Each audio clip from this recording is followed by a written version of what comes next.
You'll be voting. I'll be voting on Saturday, yes. You're very plugged in. How do you predict this is going to go? I have no prediction.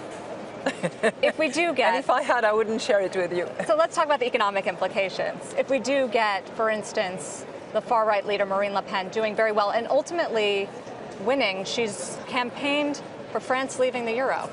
Would that trigger a financial crisis? It would certainly entail major disorder and a risk of dislocation. Do you see the election being framed that way as a referendum on the EU and the Eurozone? Let's see what happens on Sunday.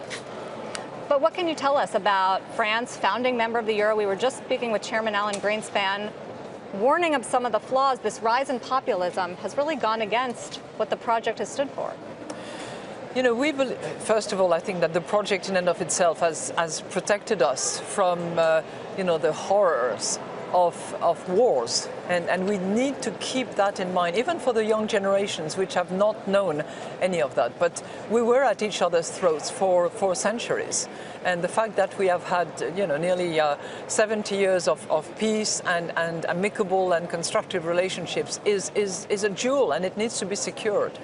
Again, can it be improved? Can it be made better? Can it be clarified? Of course.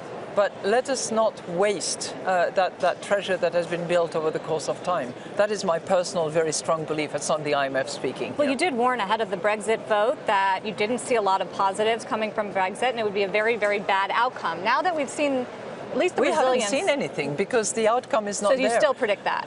We believe that the negotiations are going to matter a lot, and what the outcome of those negotiations will determine, how much damage has been caused by that decision. Do you think that the recently called snap election will change the Brexit outcome, the Brexit talks? I think it's more of a domestic issue than an international or regional economic issue.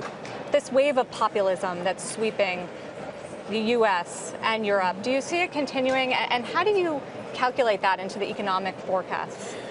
We certainly take the view that more growth and better growth would address at least part of those concerns. It's probably multidimensional. There's an issue of culture, there's an issue of belonging, there is an issue of representativeness. But at the economic level, if there was more growth and if it was more equitably shared amongst all, if people felt part of the game rather than out of the game, it would make a huge difference, which is why we really support efforts to increase productivity, more training, better skill set, more mobility, a better minimum wage, earned income tax credits. There's a whole range of tools that can be used in order to include rather than exclude. And I think that they need to be used and they need to be applied.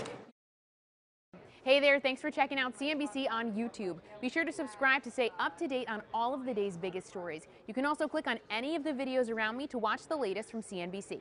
Thanks for watching.